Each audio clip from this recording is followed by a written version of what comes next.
Hi everyone, it's Darlene. I think I'm live. Welcome to my craft room.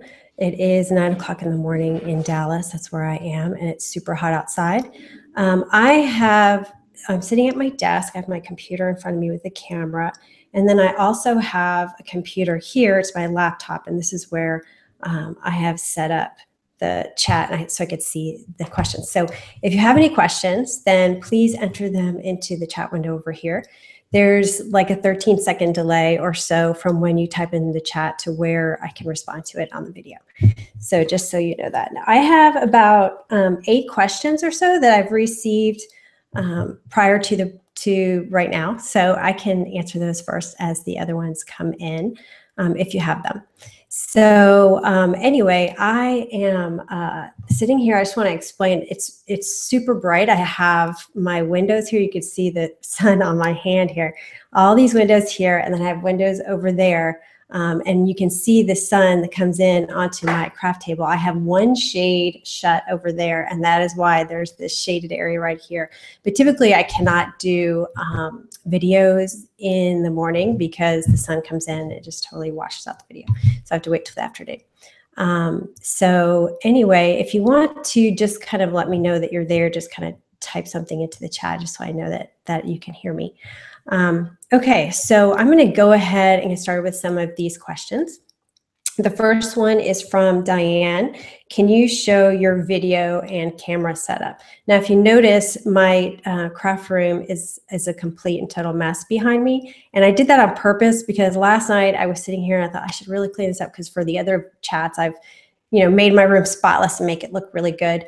But then I thought, you know what, I'm too tired. And also, I thought it would be nice for you to see exactly what it looks like all the time because it doesn't look good all the time. So anyway, so I can show you. Oh, hi, Gail and Andrea. Glad you guys came. Okay, so this is I don't know if you can hear me, but this is how I set up my video. So I have a tripod here, and so that you can see kind of goes like this. My camera. This is my camera. I'll show it to you. So this is what my camera looks like. It's kind of old. It's like 5 or 6 years old. It'll probably due to get a new one. It's a Canon Vixia HF-M40. I'm sure you can't buy it anymore. But it's a camcorder. It's not my phone that I use. And so it has, you can kind of see what's going on here. So what I do is I face it downward, and I add it to this thing right here.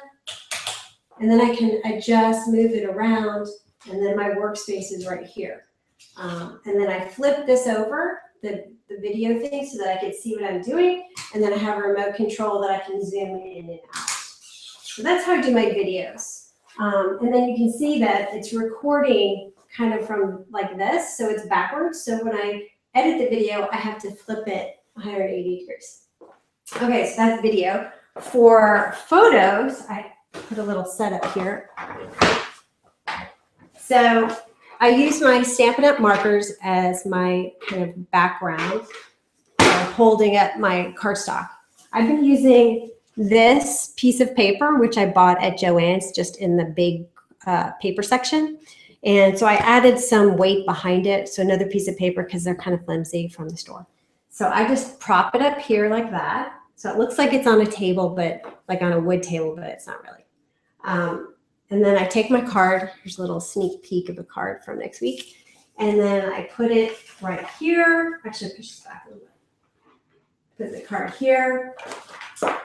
It's a little bit of a balancing act, okay? And then I have my, hot light.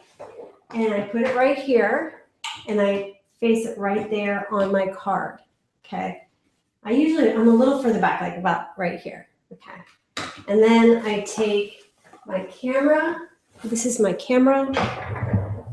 I have a Nikon, I forgot, D3200.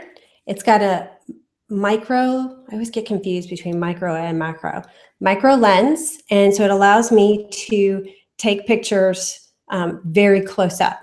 And so I have that on. And so I just take the picture. And I use my Bible as prop here so that it'll go up a little bit. And again, I'm a little further back. I'm just kind of moving it into this section here so you can see it. But then I just kind of leave it on my Bible and I take pictures. If it's this kind, I go this way. And that's it. That's how I do my photos. So anyway, if you have any questions, more questions about that, type it into the chat. But that pretty much summarizes it. Okay, so I'm gonna go on to the next question, which is from Connie. I just learned that you can use Copic N5 or N7 or N9 sketch markers that you can darken any color without having to invest in the darker shades. I can't remember you doing this. Is there a reason why not? Knowing how you like to be economical, I thought you would. Okay, so I don't have any N's. I have C's and I have W's. So I'm not sure if the N's would be different. I mean, I know they are different, but if they would be that much different than using one of the other grays. But I did pull a card. What do I do with it? Here. And you can't see it because the sun. Okay, so remember this card? Here we go. Remember this one? This one I used, I think, a C1 to darken the area. You could go to the blog and see close-up photos, but I did do it on this one, okay? And I think you're going to get more of a grayish tone when you do that. You will get a grayish tone. So you could see the grays in here. So it's not really going to necessarily darken your color. If you want that vibrant color that you're using as part of your color scheme, you're still going to have to get the darker color. But you can create more of a shadow effect, but that shadow effect is going to be more of it's going to give you a grayish tone to it. It's not going to have the color that you would normally want. So you could definitely put that on top of it, but I think you would still want to have that darker color. And again, I don't have the N's. Maybe the N's do it differently. But with the C's that I've typically used or the W's, that's kind of gives you a gray tone. All right, so hi, Australia. Oh, it's so late for you guys. All right, that's Jenny. Welcome, Jenny. Okay, next question is also from Connie.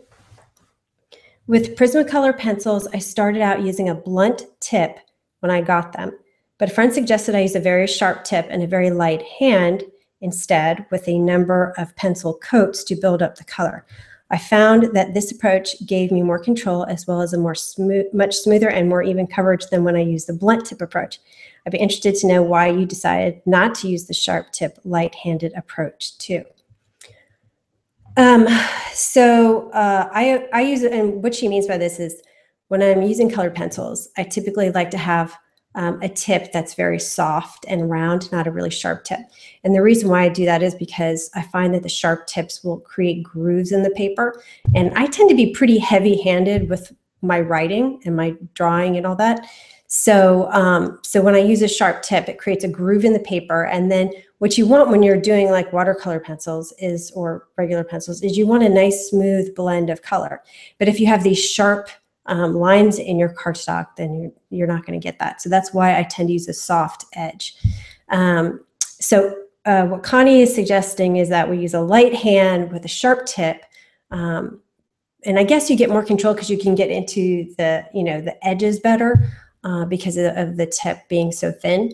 But then you'd have to use more layers. I have never tried this. So this is sort of something I could try, I suppose, but it sounds like it's going to create more work. And doing multiple layers of color, when I can pretty much get the same thing with a blunt tip with less time, I probably will just continue to use the blunt tip. But maybe I will try it out just to see what it's like. Okay, next question is Beth. What are you working on right now? I am having a creativity block right now. So it's kind of frustrating because I've had a lot of trouble coming up with some good ideas. And so I'll go to Courtney and I'll just say, hey, Courtney, she's my 12-year-old. You got any ideas for me? And she might like throw something out there. She goes, how about a cityscape? Or, and she'd go into all kinds of detail, but sometimes she'll give me a little bit of something to kind of hang on to and expand. But I'm working on really just cards. for the next few videos. I take a lot of vacations over the summer because my kids go to 2 different schools, and so they have a very different vacation schedule. So the only time that we have off together as a whole family is over the summer. So, so I'm gone a lot this summer, and I'm having to do a lot of my videos in advance. So I'm kind of far ahead. I'm about 2 or 3 weeks ahead right now. So I can show you some of the cards that I'm working on right now. So this area right here is where once I create a card, I move it over here with all the supplies so that when I'm ready to do my video, I can just pick it up and bring it over here and do my video. So can you guys hear me even though I'm way back here? Do a little chat and tell me if you can't hear me, okay? So, so for example, this is one that I'm working on. Okay, this is like some wine glasses. Oh, you can't see it. The sun is too bright, but actually you probably shouldn't see it anyway. It's a watercolor. Put it up here. And there we go, it's a little bit better. It's a watercolor, and then I stamped these and watercolored them. I felt like I haven't been using my watercolors as much recently, so I decided to kind of pull out each watercolor I have and use them. So this one uses the Peerless watercolors, which I really haven't used in a long time. You can see I have a note, a Post-it note inside each of the cards I haven't videoed yet, and it goes through I don't know. Oh, there we go. It just goes sort of, it goes through all the steps, like number 1, do this, number 2, do this, because sometimes I'll create a card and I won't do the video for, I don't know, a week maybe or 2 weeks. Sometimes, a lot of times I do the video right after I create the card. That happens too. But I always create the list because I just forget how I did it. And this just makes it a lot easier. I don't have to think. And so after I do that, I just kind of put it inside the card and I lay it over here with the supplies. So I also have a card going with my Gonzai Tombi, and it's this card right here, which I'm probably not going to, this is my first version. I always create one version, and then I create the second one on video. And I usually make some minor changes when I do the second. So this one I like, but I think it has too many stars. So I might reduce the number of stars on this one. And then, well, I'm not going to show you all of them. But anyway, I have one more over here. And then, oh, I'll show you this one. This is the one I started creating last night and the night before. So it's the Cora with watercolor. I used Zig for this one. And I'm thinking I'm putting it behind this heart, and I'm going to do something with it. I don't know. Maybe. I feel like I could use ribbon on it because I haven't used ribbon in a long time, but it just seems like this is very delicate and lovely, and it could use some ribbon. I don't know. Anyway, so that is what I'm working on. Hi, Carol. Hi, Kathy. Thanks for joining. Nobody has any questions on the chat, so we're going to run out of questions, and this is going to be pretty short. Anyway, okay, so next question by Connie. Another question from Connie. Do you use, oh, actually, it's a question about cardstock. So do you use Nina, 80-pound Nina for the front, and then 110-pound Nina for the base, and then also when do you use the Stampin' Up heavy white cardstock, if I use it at all? So I don't have 110-pound Nina. I only have 80-pound. And I buy it by the 250 sheet ream because I use so much of it. I use it for pretty much everything. It is the best, most all-purpose cardstock you can get. And it's pretty cheap when you buy it in the 250 ream. And I would say like in the last, let's say 5 years, I've used maybe 2 reams, something like that. Anyway, you will definitely use it. And it's the 80-pound, and I use it. It's thin enough to layer, so I can put multiple layers of it. So like if I want to color an image and mat it on, on top of something, and it's also thick enough as a card base.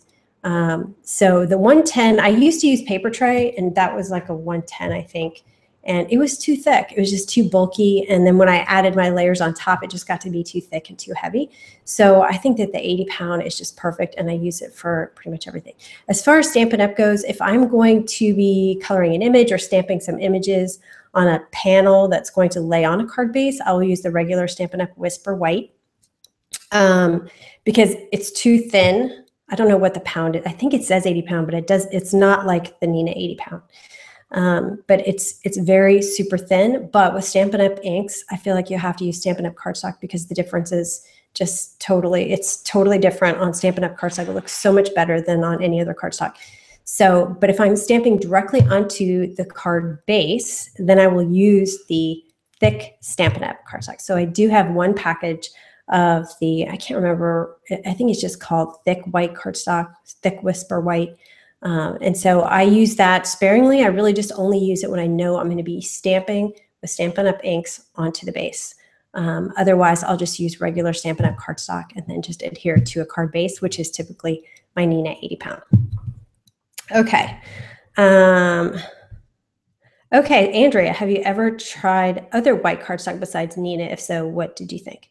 I've used, like I said, the paper tray. I really like that. It was super thick. I don't know if I had the thickest they had. I'm not sure. It's been so long since I used that. I mean, I'm talking like probably 7 years ago that I used to use that. I've also used the Simon Says Stamp white cardstock, and it is pretty thick as well. So, so I don't use that as much, and it comes like in regular packs. So I have used some, but I just love the Nina so much that I just stick with it. Okay. Next question from Anne. What do you do when you're not card making? So when I'm not card making, I'm a mom. I have a 12-year-old and a 16-year-old, both girls. And so I spend a lot of time with them. My 16-year-old got her license in February. And so honestly, I really have not seen her very much. She just sort of took off and that was the end. But my 12-year-old, who's Courtney, she's here and she is kind of a homebody. So she's here a lot. So I spend a lot of time with her. So just doing like managing the house and cooking and cleaning and all that stuff. And then, of course, running errands and doing all that stuff. And then I also teach group fitness. I teach dance fitness classes. So it's not like dances and like choreography, routine sort of stuff like for shows. It's not like that at all. It's fitness. So it's routines that you would do to, you know, increase your cardio. It's like a cardio workout. So it's like Zumba. It's exactly like Zumba, except I don't use the Latin music. I use some Latin music every once in a while, but mostly pop music, like stuff you'd hear on the radio. So I teach that. And I play the piano. I paint occasionally when I have time. I'll go through kind of a month where I'll do a bunch of painting and then I don't paint anymore. But I never paint anything original because I'm not good at drawing. I'm not good at original sort of stuff when it comes to art. Putting pieces together and using stamps and coloring, I can do that. But when it comes to actually having a blank canvas and painting or drawing something original, it's not something that I can do very easily. So like when people say, you know, do you want to do your own stamp line or something like that? I can't even imagine because I can't draw. So anyway, so that's kind of what I do when I'm not card making. Let's see. So I'm probably getting my Signo. Oh, Cindy, still having problems getting my Signo white started. I'm not sure what you mean by started. I mean, if you mean just kind of keep writing and it doesn't come out, then I think there's something wrong. I mean, you should have the white coming out pretty soon. Now, a lot of people have had trouble with those pens because they dry up, not just by use, but with age. So after, you know, 3 to 9 months, let's say, your pen could dry out depending on how old the pen is. So if it was sitting in the store or on the manufacturer on the, you know, online store's shelf for a long time before you got it, then it's not going to last as long. So I find that I end up replacing mine probably every 6 months, whether I use it or not. So if you've had the pen for a while and it's not working very well, it's probably just because it's dried out. So I think that's what you're asking, but if not, then just clarify. All right, Kathy, how do you manage the tools, papers, etc. when they retire? I love them when I buy them, so it's hard to choose what has to go. Well, I assume you're talking about Stampin' Up because there's a lot of Stampin' Up stuff that are retired because they retire a whole bunch of stuff every year. The other companies sort of, you don't even really know that they've retired stuff. I don't know until I've used it, and then all of a sudden it's gone when I go to link it up. But for the Stampin' Up stuff, I personally, I mean, I keep some of my stuff to use for scrapbooking. And then I just grab the rest and like I put it up for sale and just let people buy it. A lot of people donate their stuff. You know, it's funny is I'm having this creativity block and I'm looking around and I think, you know what, I should just order.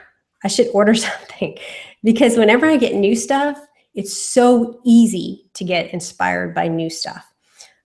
So if I were to like have new products every video, it would be so easy for me to crank these things out. But I try not to do that. I don't like to do that because personally, I like to get good use out of my supplies. And also, you know, for you guys, you want to know how to use the products that you already have. So I keep that in mind and I try to use the stuff that I have. Anyway, so goes there. I went on a tangent there. So the question was, how do you manage the tools, papers, et cetera, when they retire? My papers, I actually give all of the retired colored cardstock to my kids for their craft projects, school projects, and I have them in a completely separate section so they know, like all the markers that have retired from Stampin' Up, I put them all over there. Now, of course, if I was saying I use a lot of the stuff for scrapbooking. So if it's a stamp set that I can use for scrapbooking or paper for scrapbooking, I will keep that and use it for that. But generally for the videos, and I know we had a poll a month or two ago about using retired products, and everybody was like, just go ahead and use the retired products. So I actually have been using them a little bit more than I did before because of the results of the poll. But typically I like to use the products that are still available. And there's so many things in my craft room that are still available that I try to just use those. And so anyway, so going back to buying new stuff, I look around and I think I have so much stuff. There is no reason for me to buy new stuff. I don't know why it's hard to come up with new ideas. I think maybe you look at something and you have one idea for it and you're like, okay, yeah, I know exactly what I'm gonna do with it. And then you do it. And then you're like, what am I gonna do? And you can't stop thinking about what you just did with it, right? So I think that's part of the problem. And a lot of people like to just continue buying stuff because it's so much easier to create something with something that's new. Wow, that was a long answer to that question. Okay. All right, I'm going to go to another question here. Canson, this is Connie again. She submitted a lot of questions. Canson multimedia paper tends to pill up and warp on me with watercolors in general, and especially with watercolor background washes. You seem to use it quite successfully. Please let us know your secret. All right, so the paper that she's referring to is this paper right here. I use it a lot. And the reason why I use this paper is because it's bright white. The problem is I wish it was thicker. I spend a lot of time at Joann's and Michael's opening up every single paper pad, all the watercolor ones, and comparing them and looking at the colors, trying to find one that's a really super bright white to use.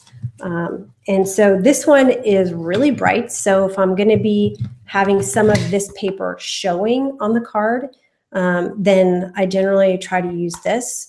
Ranger watercolor paper is also a really bright white color, so I will use that occasionally. In fact, I'm going to use that probably in the next couple of weeks for one of the cards I showed you here, because when I used this, it warps. That's the problem with this paper, is that it's so thin that when you apply a lot of water to it, it warps. If you're just using a little bit of water, like you stamp an image, you color it in, no problem. But when you're covering the whole thing, it tends to warp.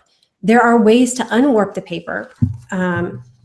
You can spritz it with a little bit of water, like from the back, because you don't want to reactivate anything. I'm talking about when you're done. So you spritz it a little bit on the back and make it just a tiny bit damp. And then you lay it on your craft mat, and then you put an acrylic block over it and just kind of let it sit there overnight, and it will come out completely flat. Of course, if it's still a little bit damp, when you take the block off, it might curl up a little bit more, but it gets a lot of that warping out. So, to be honest, like I have the Bristol paper, which is, pretty bright white, but I find that pills up way more than any of the others. And I feel like it kind of absorbs and dries too quickly. And so that's why I don't use that very often. But I don't find that this paper pills up very much. I think if this is pilling up for you, then maybe you're brushing too much. I've never had this pill up. Well, not never, but very rarely. The Ranger watercolor paper pills up a lot. I mean, that pills up very quickly. And that's why I tend not to use that one very much. But if I'm going to be just kind of spraying and kind of just doing a wash in the back, I think that paper is fine. Anyhow, okay, so let's see. Hi from France. I don't even know. Les Scraperies de Sarah. Darlene, have you seen or used the other Misty type tools from Tim Holtz or the other company? Can't remember the name. Actually, okay, so one of the stores asked me to take the Tim Holtz stamp alignment tool and review it. And I did not feel good about that because Ileana, and she's actually a member here, she created the Misty, and I feel like I want to give her credit for that. And these other people have sort of, I don't want to say stolen her idea, but they kind of used her idea, and I just don't like that. And so I said, no, I'm sorry, I can't review that because I'm sort of loyal to the Misty. I think it's a great product. It's, one of us that created it, and I just think it's a great tool. So I have not, I haven't bought, and I don't plan to buy any of the other knockoff ones. And I kind of got a little mad when Tim Holtz put his video out talking about how he, took products that are out there and we build on it, and it's the community and all that stuff. And I don't know. Anyway, so I have not tried any of those. Okay, Andrea, have you ever tried colored pencils on colored cardstock like craft? Yes, actually, I've used. I think I've used not watercolor pencils, but just regular Prismacolor pencils on crumb cake cardstock by Stampin' Up. There are definitely some videos out there about that. I'm trying to figure out how you could look that up easily. I think if you do a search for Prismacolor, you should be able to come up with a bunch of examples. I could think of one off the top of my head. I did in the video series with the Spring Flowers by Simon Says Stamp. One of the videos for that was colored pencils on craft cardstock, so you can check that out. Okay, so I'll move to another question. Okay, so this next question is kind of a multi-person question because I get emails periodically about this thing. It's about, so people email me and they'll say, have you tried so-and-so's stamps? Have you tried so-and-so's product? These little boutique-y places and these small stamp companies, that they're selling on their own websites. A lot of people say, have you tried that one? Have you used that? What do you think? And typically I don't buy products that are not sold by the major stores. And the reason why is because I'm very frugal about my shipping, and I really hate to spend money on shipping because I feel like it's such a waste. So I don't order very much. I don't order, I order a lot. I just don't order as frequently. So what I'll do is I have wish lists at different stores.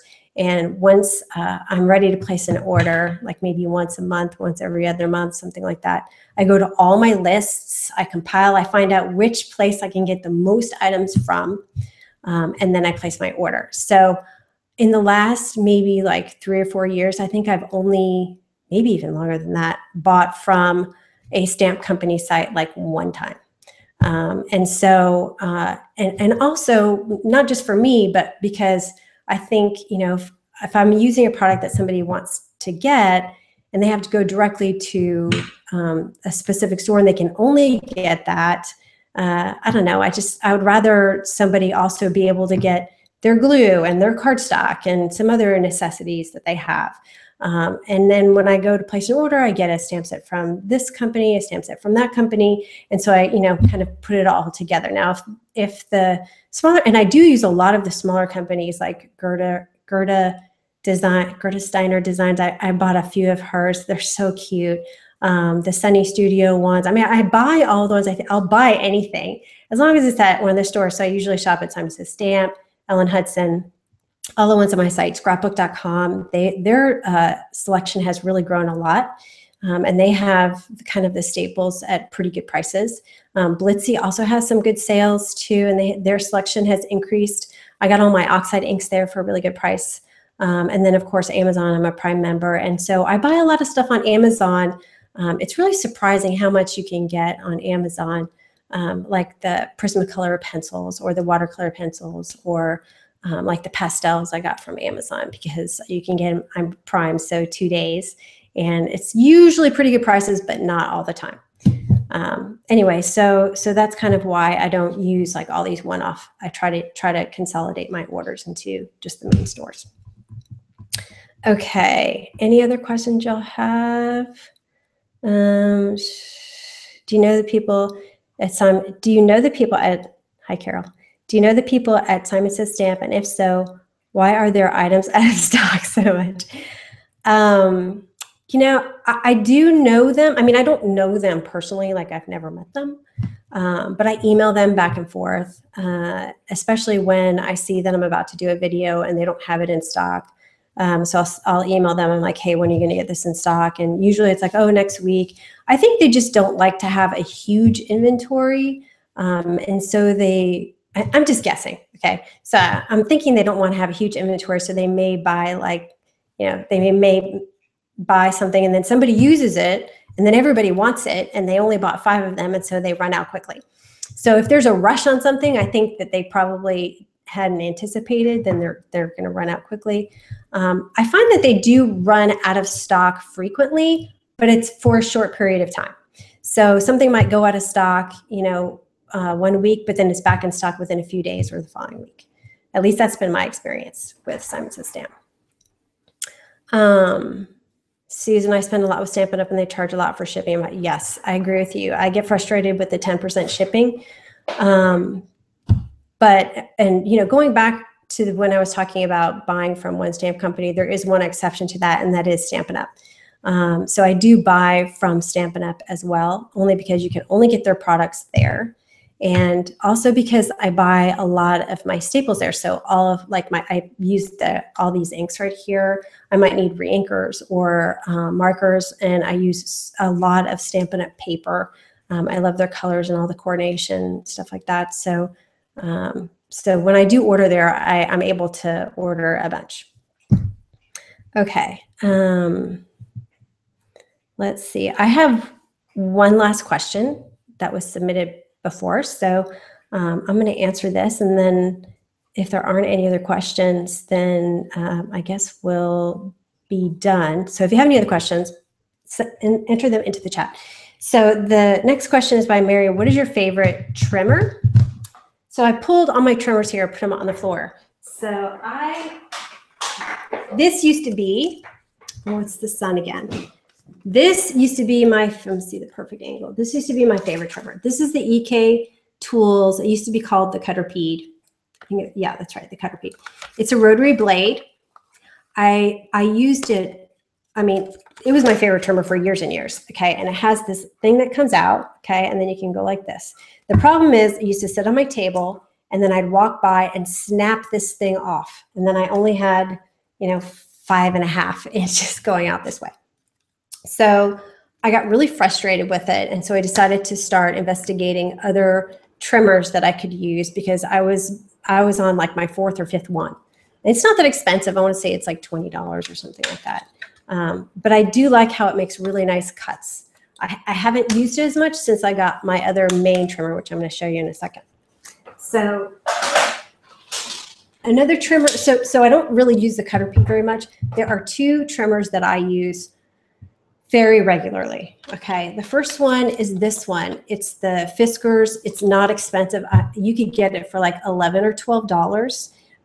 And what I love about it is that there's a wire right in the middle right here. And within maybe 5 minutes, the wire was all crooked and messed up and kinked. But it still works. Okay. So when you close the lid on it, I'm just going to close this up. I got to close one more shade. Okay. Because the sun moved. Okay. So when you close the lid here, it's hard to see. There's a wire that goes right down the middle where your blade is. So when I have the blade up here and I put my paper in here, you can see exactly where you're going to cut. Okay, so one of the reasons I use this is when I need to cut I always use this honestly, when I need to cut very small things and be very precise. It also has 1/16 of an inch up here. And you know I get kind of perfectionist about my measurements. And so this 1/16 of an inch, I love having that option. So whenever I'm cutting something small, I use this. However, you do get it's not the nicest cut. So, you know, sometimes you can flip something over and it looks like it's kind of frayed on the other side. Kind of like you've kind of pressed the paper down into the groove here. So you do get that a little bit, and you can rectify that with a new blade. But I do love this. I think it's so economical and I highly recommend it. It also has a thing that comes out here if you want larger paper. But the trimmer that I use for everything else is this one. And I did a review online. This is the Fiskars Precision Trimmer. When I first got it, I did a review. I still love this trimmer. I use it for all of my cutting that's not little cutting. So, you know, when I'm cutting like my card bases from the 8.5 by 11, when I'm matting pieces and I need to cut, you know, different size panels, I use this all the time. So I'm not going to go through it right here because I already did a whole review on it, but it's big. Okay. It comes out like this. But what I love about it, it's a rotary blade and it's so tight. Like I really have to, it like grinds. So it's getting really close to the paper. So when you flip it over, it's such a clean cut and it's always very perfectly straight, which I love. But it is kind of heavy and it's a little bulky. I just keep it like this because I do mostly cards. I very rarely need to do this, but I can if I have to. Okay. Okay. All right. Let's see. Okay. Sarah was asking about 10% of your cart for Stampin' Up. Yes. 10% of everything you purchase is the shipping. Fiskars Pro is the absolute best trimmer. Susan, yeah, see, there's somebody else who agrees with me. Have you ever used a guillotine type cutter? I'm tempted to get one. I use the Fiskars orange one like you have loved it. I used a guillotine cutter way back a long time ago when I was still working full time and I was using it at work and I liked it, but it was more of like a commercial type one. And I mean, it was fine. I haven't used one in a really long time. I find that I would think you have to kind of hold it more. It's not as easy as having these big things that come down and hold your paper and, you know, so you can go up and down, but I'm really not speaking from experience, so I can't really say, but I've heard that the Tim Holtz guillotine trimmer is a really good one. I've seen a lot of people use that one. Okay. All right. So I guess that's it. It's been 40 minutes. So if you have any other questions, you know, just email me. We have the forum, so I encourage you to check that out regularly and submit any questions and answer any that might be helpful for others. And that's pretty much it. So thanks for joining me. And I was thinking about doing this once a quarter, so I may do it again next quarter. Okay, one more question. Do you ever do free videos anymore? I really not really. If I do a blog hop, then I'll do a free video. Those are really the only free ones that I do since we moved to the Live Love cards. Anyway, okay, thank you guys, and I will see you next time.